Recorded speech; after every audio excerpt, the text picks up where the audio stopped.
وَأَصْحَابِكَ يَا سَيِّدِينَا رَحْمَةً لِلْعَالَمِينَ۔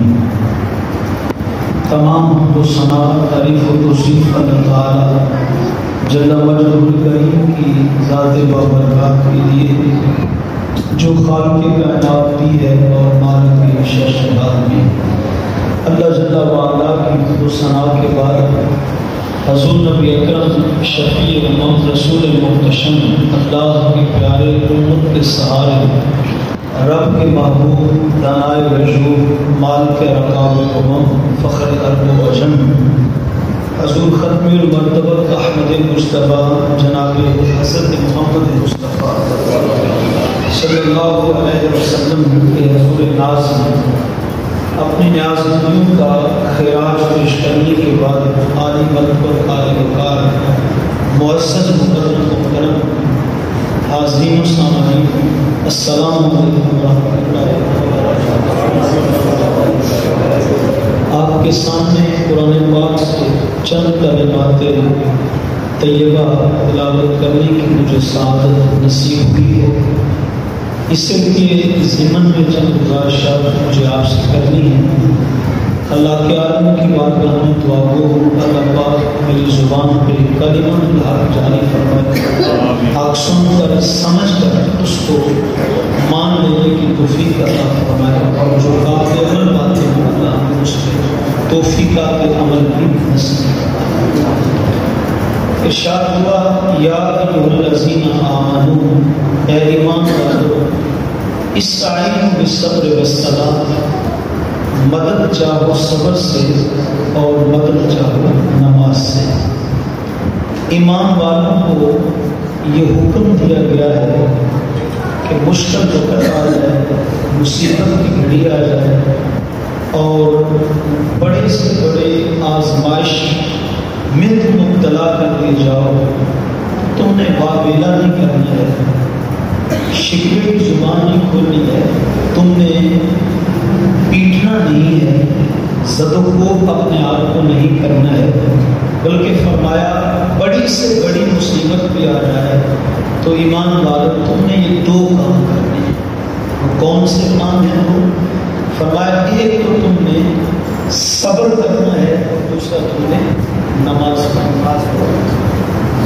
اور جب تم صبر کرو گے تو مصیبت کے وقت صبر بھی تمہاری مدد کرے گا، اور جب تم مصیبت کے وقت نماز پڑھو گے تو نماز بھی تمہارے زخموں کا مرہم بن جائے گی، اور نماز پڑھو گے تو نماز تمہاری ٹینشن بن جائے گی، اور نماز تمہاری مصیبت کو ختم کر دے گی۔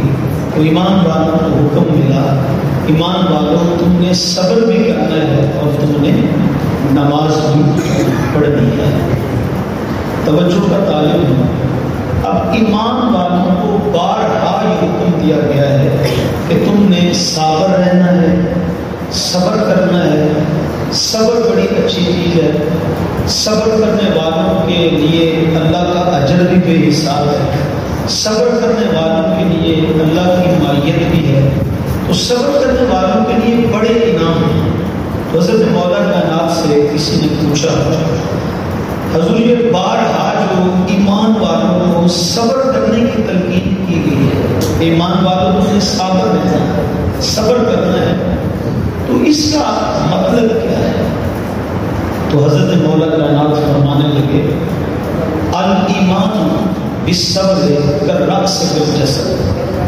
فرمایا ایمان کا تعلق صبر کے ساتھ اس طرح ہے جس طرح تمہارے سر کا تعلق تمہارے دھڑ کے ساتھ۔ تو آپ جانتے ہیں کہ اگر سر کٹ جائے تو دھڑ بیکار ہو جاتا ہے، سر کٹ جائے تو دھڑ بیکار ہو جاتا ہے۔ فرمایا اس طرح سر کٹ جائے دھڑ بیکار ہو جاتا ہے، اسی بدلے میں صبر نہ رہے تو وہ ایمان سے اس کا سینہ خالی ہو جاتا ہے، تو ہو ہی نہیں سکتا بندہ ایمان والا ہو، مومن ہو، اور پھر وہ مشکل وقت میں صبر نہ کرے اور وہ واویلا شروع کر دے، وہ اپنے جسم کو پیٹنے لگ جائے اور وہ جو ہے وہ شکوے کی زبان بول لے، بلکہ ایمان والوں کو حکم دیا گیا، ترغیب دی گئی کہ تم نے مشکل وقت بھی آ جائے تو صبر کا کام ہاتھ سے چھوڑنا نہیں ہے. تم نے ہمیشہ صابر ہو کے رہنا ہے اور صبر سے ہی تم نے مدد لینی ہے اور صبر سے تم نے ہی کام لینا ہے. اب ہمارا آج مزاج کیا ہے؟ اللہ اکبر، حکم تو یہ دیا گیا تھا امام مالک کو کہ مصیبت آ جائے تو صبر کرنا ہے اور اللہ کی نعمت مل جائے تو اس پہ شکر کرنا ہے. مصیبت آ جائے تو صبر، اور اگر اللہ کی نعمت میسر آ جائے تو اس پہ اللہ کا شکر ادا کرنا ہے.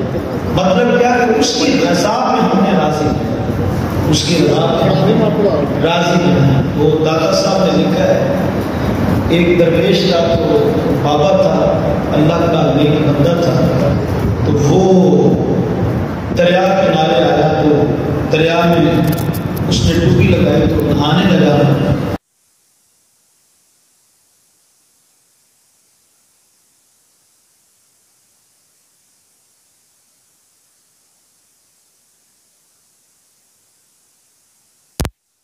نہانے کے لیے لیکن جب اس نے چھلانگ لگائی تو وہ پانی ڈونگا تھا، وہ گہرا پانی تھا.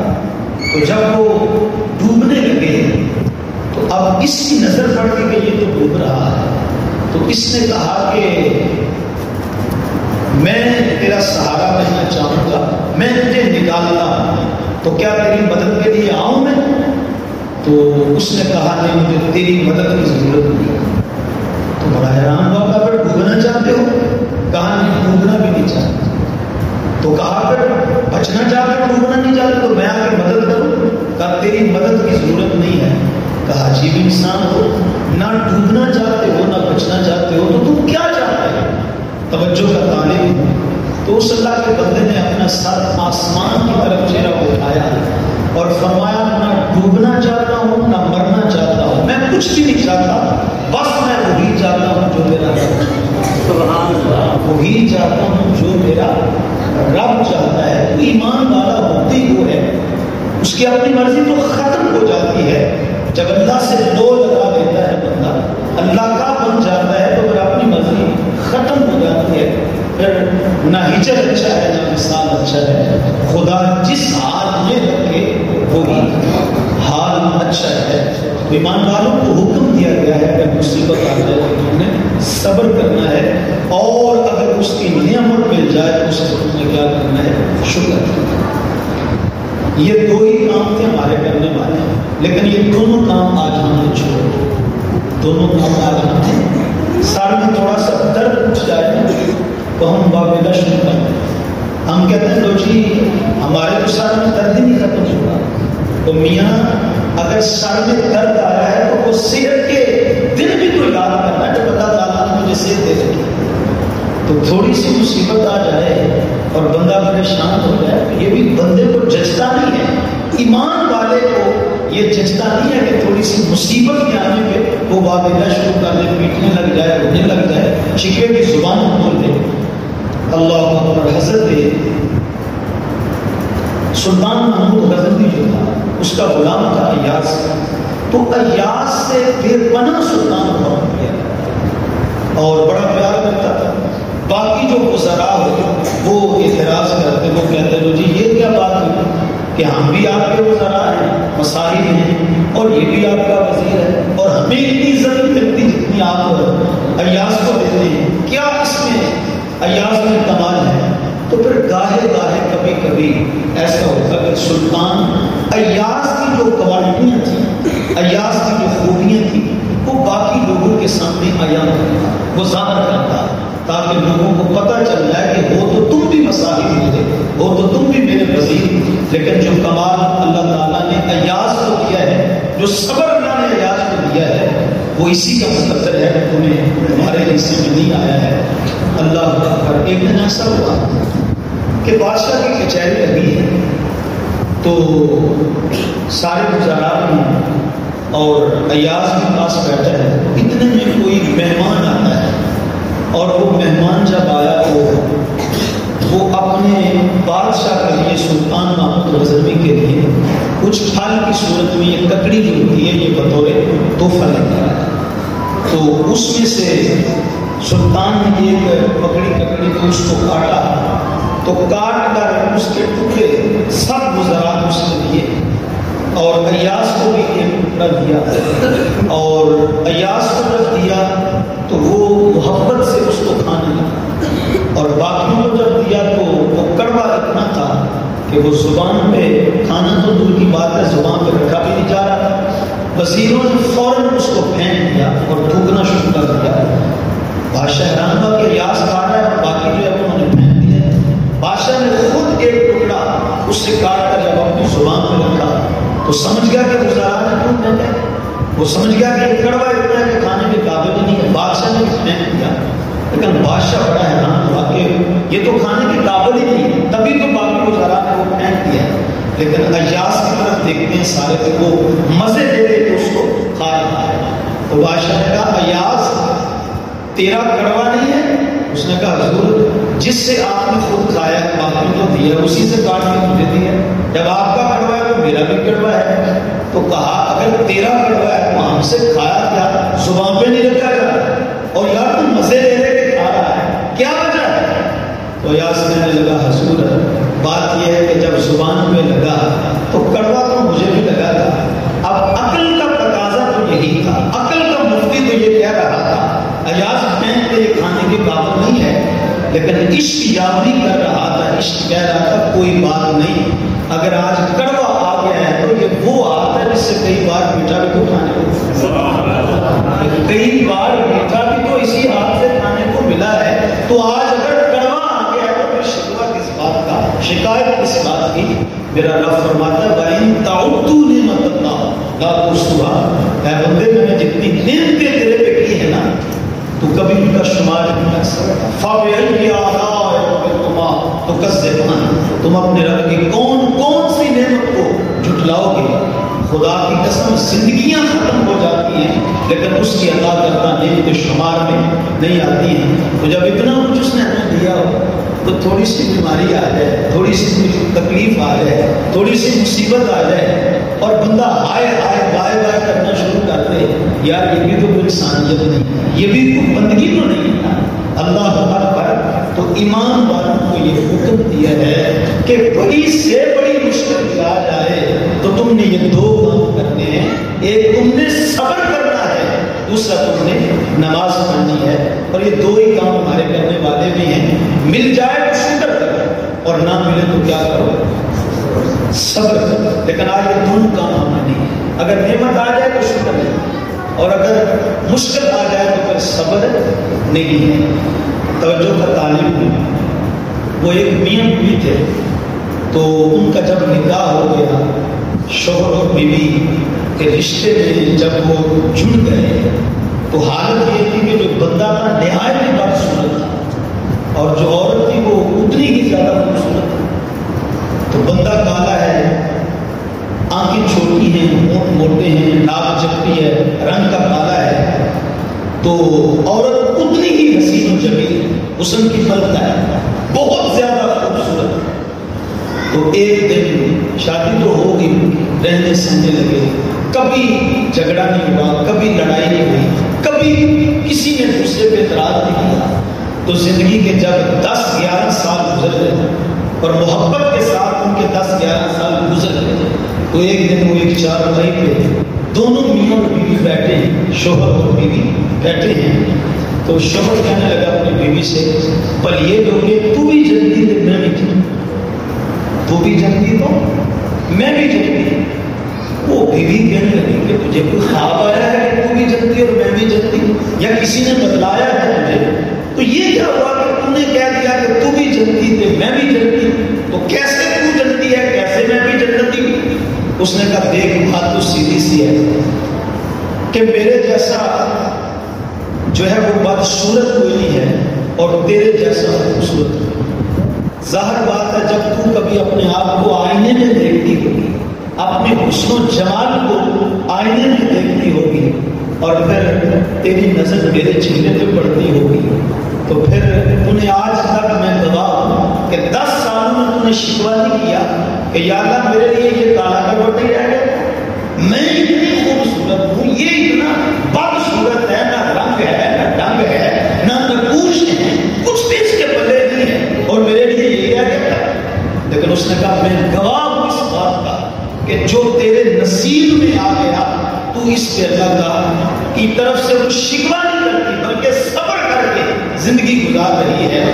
اور کہا میں جب کبھی اپنے آپ کو دیکھتا ہوں اور اپنے نقوش کو دیکھتا ہوں, اپنے کالے رنگ کو دیکھتا ہوں, اور پھر اپنے پہلو میں اپنے آنگن میں تیرے جیسی حسین بیوی کو دیکھتا ہوں تو میں اللہ کا شکر ادا کرتا ہوں. مولا میں کہاں اور تیرا یہ انعام, یہ میری بیوی اتنی خوبصورت, یہ کہاں. تو کہا میں شکر کرتا ہوں تجھے دیکھ کر اور تو مجھے دیکھ کر صبر کرتی ہے. اور میرے حضور نے وہ کہنے لگا, فرمایا ہے صبر کرنے والا بھی جنت میں جائے گا, شکر کرنے والا بھی جنت میں.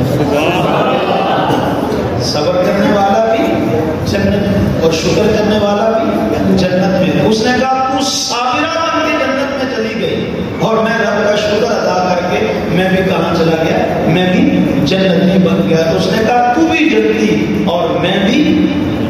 یہاں میں آپ کی توجہ کا طالب ہوں. دیکھو دوستو, گھر میں رہتے ہوئے دو برتن بھی کٹھے پڑے ہوئے تو وہ بھی آپس میں ٹکراتے ہیں تو یہ کوئی بڑی بات نہیں ہوتی کہ گھر میں لڑائی ہو جائے, جھگڑا ہو جائے.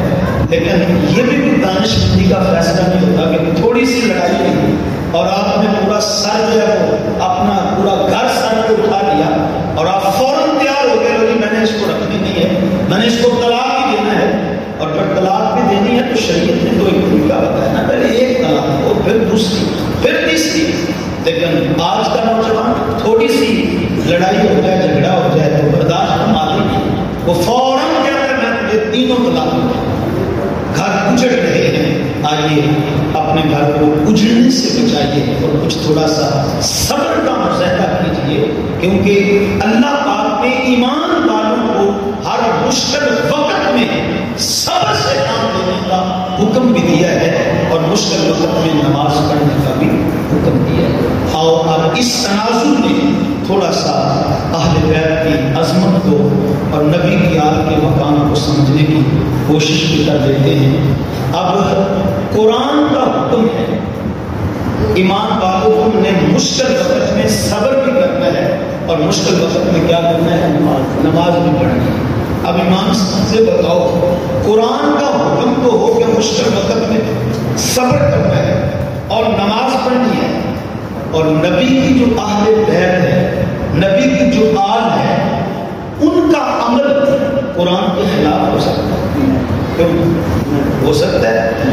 اس کی وجہ یہ ہے کہ میرے حضور نے فرمایا میں قرآن کو اور اپنی اہل بیت کو یوں جوڑ کے جا رہا ہوں, اپنی آل کو اور قرآن کو یوں جوڑ کے جا رہا ہوں. تو نبی کی جوڑی ہوئی چیز وہ جدا ہو سکتی ہے. میرے آقا نے فرمایا لن یفترقا, یہ دونوں کبھی بھی ایک دوسرے سے جدا ہو سکتے, نہ آل قرآن سے جدا ہو سکتی ہے نہ قرآن آل سے جدا ہو سکتا ہے. فرمایا لن یفترقا, یہ کبھی بھی دونوں جدا نہیں ہوں گے. حتیٰ یارے گا الحوض, فرمایا یہاں تک کہ جب قیامت کے دن میں حوض کوثر پہ ہوں گا, جب حسین میرے پاس آئے گا تو قرآن اس وقت بھی حسین کے ساتھ. فرمایا جب قرآن آئے گا تو آل بھی ساتھ ہوگی, جب میری آل میرے پاس آئے گی تو قرآن اس وقت بھی ان کے ساتھ ہوگا. صاحبوں توجہ کا طالب ہوں, قرآن اگر تھیوری ہے نا, قرآن اگر تھیوری ہے تو حسین کی جو زندگی ہے وہ اس کا پریکٹیکل ہے. اس کا کیا ہے؟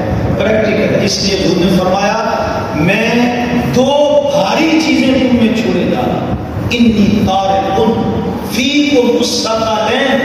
فرمایا میں تمہارے درمیان دو بھاری چیزیں چھوڑے جا رہا ہوں. فرمایا جو ان کا دامن تھام لے گا وہ کبھی گمراہ نہیں ہو سکتا. اب جس کو حضور بھاری کہے, ایمان سے بتاؤ کتنی وزنی, جس کو سرکار بھاری کہیں, وزنی کہیں, تو وہ یقیناً بھاری ہوں گی, وہ یقیناً بڑی وزنی ہوں گی. تو میرے آقا نے فرمایا دو جو ان دونوں کو, قرآن کو اور میری اہل بیت کو کا دامن تھامے رکھے گا وہ کبھی بھی گمراہ نہیں ہوگا. تو یار جب قرآن ہی کافی ہے, قرآن ہی شافی ہے, تو پھر اہل بیت کی محبت کو لازم قرار دیں کہ اس کا دامن بھی تھامے رکھنا. تو اس لیے کہ اکیلا قرآن کافی نہیں ہے اور نہ کے لیے اہل بیت کا پیار کافی ہے، اس لیے کہ قرآن تھیوری ہے اور اہل بیت کا کردار اس کا پریکٹیکل ہے۔ یار آپ کے پاس تھیوری تو ہو لیکن آپ پریکٹیکل نہ کریں تو نتیجہ حاصل کر پائیں گے؟ اچھا آپ پریکٹیکل کر رہے ہیں، تھیوری ہی نہ ہو تو وہ بھی نتیجہ نہیں ملے گا۔ اور اگر آپ کے پاس تھیوری آ جاتی ہے، پریکٹیکل ہی نہیں کرتے تو پھر بھی نتیجہ حاصل نہیں ہوگا۔ نتیجے تک پہنچنے کے لیے تھیوری کا ہونا بھی ضروری ہے اور پریکٹیکل کا ہونا بھی ضروری ہے۔ میرے حضور نے فرمایا تمہیں کامیاب ہونے کے لیے قرآن کا دامن تمہارے لیے پکڑنا بھی ضروری ہے اور میرے حسن حسین سے محبت اور پیار کرنا بھی ضروری ہے۔ حضرت گرامی قدر، اقبال جیسا مفکر بھی کہتا ہے کہ میں قرآن پڑھا کرتا تھا، میں قرآن پڑھا کرتا تھا لیکن مجھے قرآن سمجھ میں نہیں آتا تھا۔ تو اقبال مجھے قرآن کب سمجھ آیا؟ تو اقبال کہتا ہے رمز قرآن از حسین ہوتے ہیں۔ قرآن پڑھتا تھا، قرآن سمجھ نہیں آتا تھا، اقبال کہتا ہے پھر ساتھ ساتھ میں نے حسین کو پڑھنا شروع کیا، ساتھ ساتھ میں نے حسین کو پڑھنا شروع کر دیا۔ اقبال کہتے ہیں جوں جوں میں حسین کو پڑھتا گیا مجھے رب کا قرآن بھی سمجھ آتا گیا، مجھے رسول اللہ کا دین بھی سمجھ آتا گیا۔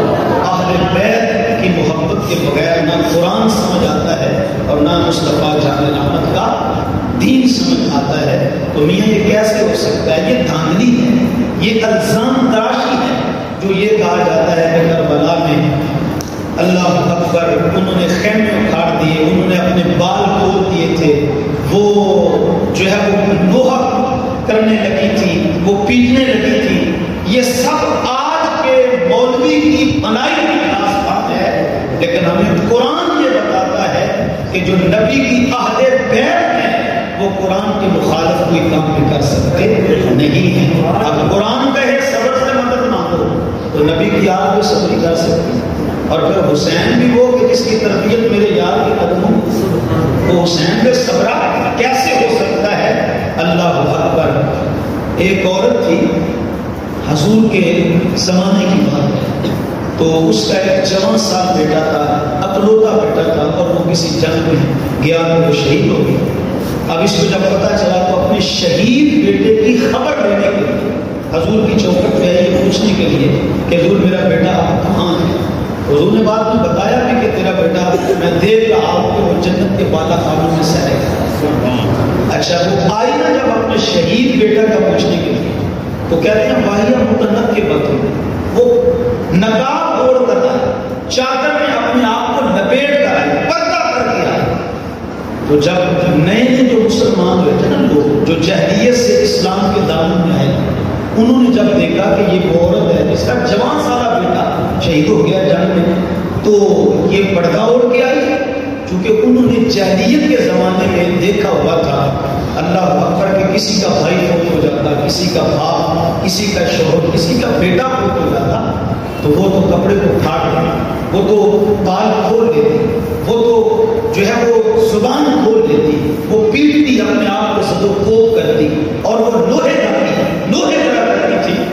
اب لوگوں کو تو یہ پتا تھا کہ جس کا شہید جوان بیٹا شہید ہو جائے وہ اس طرح کرتی ہے، اور لوگوں نے آج پہلی بار دیکھا کہ واہیا متنب کے وقت وہ پردہ اوڑھ کر آئی ہے، تو کسی نے عرض کر دیا یا رسول اللہ اس کا جوان سالہ بیٹا فوت ہو گیا ہے اور یہ پھر بھی پردے میں لپٹ کر آئی ہے۔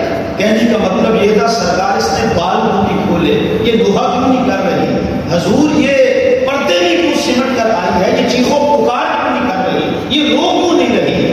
تو جب یہ آواز اس کے کانوں تک پہنچی نا، اس عورت کے کانوں تک، اللہ اکبر، توجہ کا طالب ہوں، تو اس نے جو جواب دیا وہ سننے کے قابل ہے۔ اس نے کہا ان ارزا ابنی لم ارزا حیائی، وہ پوچھنے والوں کہ میں نقاب اوڑھ کر کیوں آئی ہوں، میں پردے میں لپٹ کر کیوں آئی ہوں، تمہارے لیے یہ جواب کافی ہے۔ اس نے کہا میرا بیٹا شہید ہوا ہے، میری غیرت تو نہیں نہ مری، میری غیرت تو ابھی بھی زندہ ہے، یہ اس کا حیا ہے، یہ اس کا صبر ہے جس نے محمد کے در کے ٹکڑے کھائے، اس نے حضور کے در کے کیا کھائے ہیں، ٹکڑے کھائے ہیں۔ اب فیصلہ آپ پہ ہے، یا جو میرے مصطفیٰ جان رحمت کے در کے ٹکڑے کھانے والیاں ہیں، اگر ان کے صبر کا یہ حال ہے تو پھر سیدہ زینب کے صبر کو کیوں نہیں سلام کریں گے؟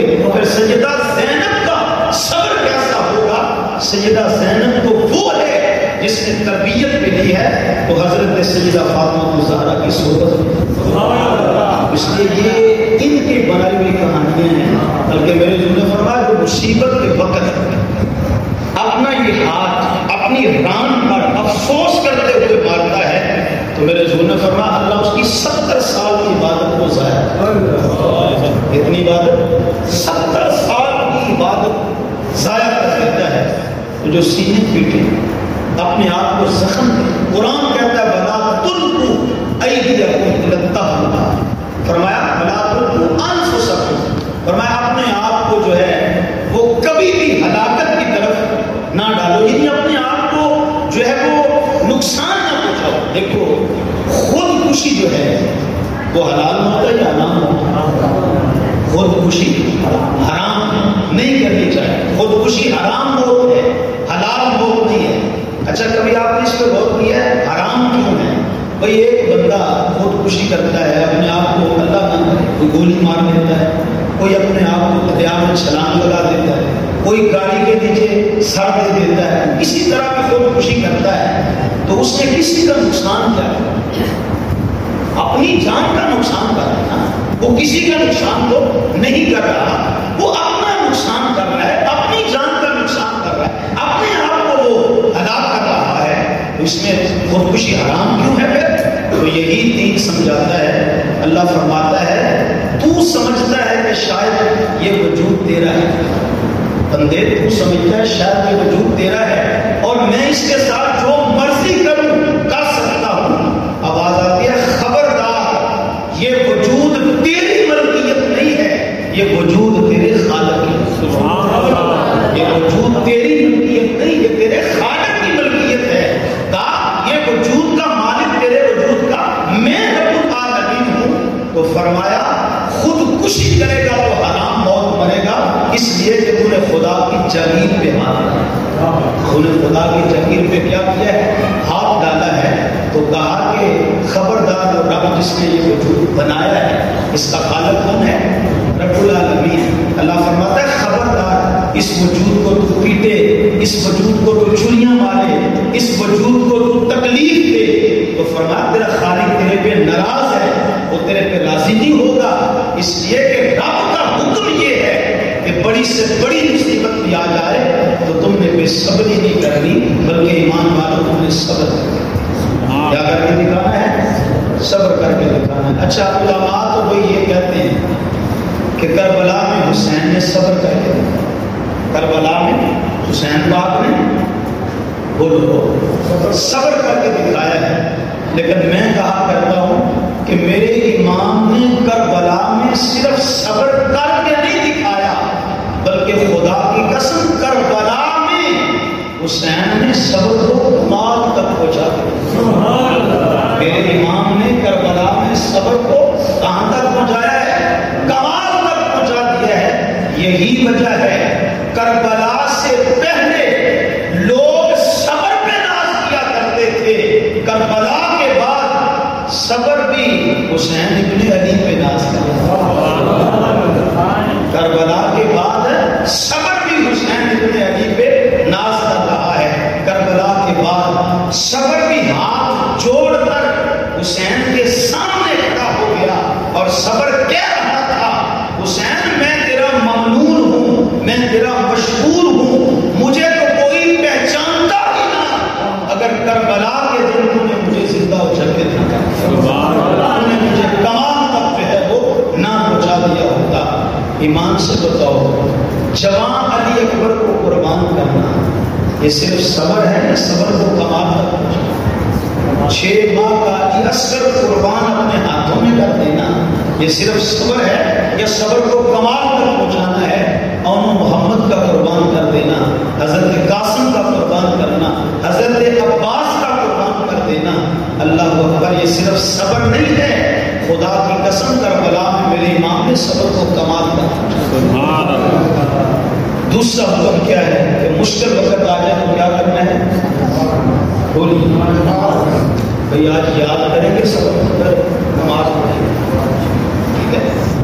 ہمارے سر میں درد ہو جائے تو ہماری کئی فرضی بھی چھوٹ جاتی ہے، کئی فرضی بھی چھوٹ جاتی ہیں۔ حضرت سیدہ زینب سلام اللہ علیہ کربلا کا واقعہ جب وبا ہو گیا تو بعد میں کسی نے پوچھا، کسی عورت نے، کہ سیدہ یہ بتاؤ کہ کربلا کے ایام میں سب سے مشکل وقت جو آپ پہ آیا تھا اور سب سے مشکل گھڑی جو آپ پہ آئی تھی وہ کون سی گھڑی تھی؟ اللہ اکبر۔ تو سنیے فاطمہ کے بیٹی کا جو ہے وہ جواب اور تڑپ جائیں گے۔ آپ یہ نہیں کہا کہ میرے لیے وہ گھڑی سب سے مشکل گھڑی تھی کہ جب ذوالجلال جو تھا وہ بغیر حسین کے خیمے کی طرف آ رہا ہے۔ یہ نہیں کہا کہ میرے لیے سب سے مشکل گھڑی وہ تھی جب میرا بھتیجا جوان علی اکبر کا لاشا خیمے میں لایا جا رہا تھا۔ ویسے تو ہر ایک جو قربانی ہے، شہادت ہے، وہ تڑپا دینے والی ہے، لیکن پوچھنے والی نے پوچھا کہ سیدہ یہ بتاؤ کہ کربلا کے دنوں میں آپ سے سب سے مشکل گھڑی کون سی آئی تھی؟ تو سیدہ نے جو جواب دیا وہ سننے کے قابل ہے، اور تمہیں پتہ چلے گا کہ اہل بیت نبی کے گھرانے کو عبادت سے کتنا لگاؤ ہے، کتنا پیار ہے۔ کہا میرے لیے جو سب سے مشکل گھڑی کربلا کے دنوں میں آئی ہے وہ یہ تھی کہ ایک شب ایسی تھی کہ میں اتنی مصروف ہو گئی لاشوں کو اکٹھے کرنے میں، اللہ اکبر، کہ میری نماز مغرب قضا نہیں ہوئی، نماز مغرب میں تاخیر ہو گئی، اور وہ جو لمحے میرے پہ گزرے تھے نا وہ لمحے بڑے شاد میرے پہ گزر رہے، وہ لمحے میرے پہ بڑے شاد گزر رہے تھے۔ بلکہ آؤ بات کو ختم کرتا ہوں۔ جب شب عاشورہ کی 10 کی رات جب آئی تو میرے امام نے یزیدیوں کو کہا بھی جنگ بندی کر، ایک رات مجھے چاہیے، پھر اگلے دن دیکھیں گے کیا کریں۔ تو جب امام نے ایک رات مانگی تو یزیدیوں کے لشکر سے آوازیں آنے لگی، دیکھو جی حسین بھاگنا چاہتا ہے، حسین بھاگنا چاہتا ہے، اس لیے اس نے ایک رات کی مہلت مانگی ہے، یہ رات کی تاریکی کا فائدہ اٹھا کر رات کو بھاگنا چاہتا ہے۔ جب یہ آواز میرے امام کے کان میں پڑی نا تو پھر میرے امام نے کہا، یزیدیوں اگر بھاگنے والا ہوتا نا تو پھر مدینہ ہی کیوں چھوڑ گیا؟ اگر بھاگنے والا ہوتا تو کربلا میں خیمے کیوں گاڑتا؟ بھاگنے والا تو خون ہی نہیں ہوں۔ باقی رہا مسئلہ، تم کہتے ہو کہ عاشور کی رات کیوں مانگ کر دی ہے، تو وہ بھاگنے کے لیے نہیں دی ہے بلکہ وہ اس لیے تم سے مانگی ہے۔ میرے امام کا جو چہرہ مبارک تھا وہ آسمانوں کی طرف اٹھ گیا اور امام فرمانے لگے، واللہ یعلم کیف احب عبادتہ، جو رات مانگی ہے نا 10ویں کی، وہ اس لیے مانگی ہے کہ یہ تو میرا رب بھی جانتا ہے کہ اس کے سجدوں سے حسین کو کتنی محبت ہے اور اس کے عبادت اور اس کی نماز کے ساتھ حسین کو کتنا پیار ہے۔ فرمایا یہ جو رات مانگی ہے تو یہ اس کو منانے کے لیے مانگی، رات اس کو سجدے کرنے کے لیے، اس کی نماز پڑھنے کے لیے، اس کی بارگاہ میں جھکنے کے لیے مانگی ہے۔ تو یہ وہ حسین ہیں کہ جو کربلا میں اتنے مصروف ہو گئے لیکن نماز کو دور کی بات ہے میرے امام کا ایک سجدہ بھی قضا نہیں ہوا۔ تو اگر آپ اپنے آپ کو حسینی کہتے ہیں تو اگر آپ کی دوستوں میں بیٹھ کر فرضی بھی چھوٹ جائے تو پھر تھوڑا سا سوچنے کا میرا خیال ہے ہمیں حق حاصل ہے، اور سوچنا چاہیے بھی کہ جس حسین کے نام کا لنگر پکاتے ہیں یا جس حسین کے نام کی مجلس سجا کے بیٹھتے ہیں، جس حسین سے محبت کا دعویٰ کرتے ہیں، ان کا کوئی ایک سجدہ بھی قضا نہ ہونے پائے، ان کا کوئی سر بھی کٹے تو حالت سجدہ میں کٹے، اللہ اکبر، اور ہماری فرضی بھی چھوٹ جائے تو یار تھوڑا سا ہمیں بھی سوچنے کی ضرورت ہے۔ اللہ کرے اہل بیت سے جو محبت کا دعویٰ ہے نا، کسی حد تک اس دعوے میں ہم سعادت لائیں اور اس میں صداقت آ جائے، اور صرف نعروں والی محبت نہیں، صرف دعووں والی محبت نہیں۔ دعا کیا کرو اللہ تعالیٰ ہمیں عملی محبت جو ہے ان نبی کے گھر والوں کی جو ہے وہ نصیب کر دے۔ جب عملی محبت ان کی آپ کو مل جائے گی نا تو پھر آپ کی دنیا میں یہ محبت سوار دے گی، خدا کی قسم یہ محبت آپ کی آخرت میں سوار۔ اللہ پاک میری اور آپ سب کی حاضری اپنی بارگاہ میں قبول فرمائے۔ بڑا دل خوش ہوا آپ نے یہاں جو ہے وہ ان شہزادوں کے ذکر کی محفل کو سجایا، درس قرآن کا انتظام اور اہتمام کیا۔ میں اللہ کی بارگاہ میں دعا گو ہوں، ہمارے جو میزبان عالی مرتبت حضرت صاحب ہیں علامہ صاحب، وہ بھی اور ان کی جتنی ٹیم ہے، اللہ سب کو جزائے خیر عطا فرمائے اور خدمات دینیہ کو قبول فرما کے کسی چیز کی کمی نہ آنے دے۔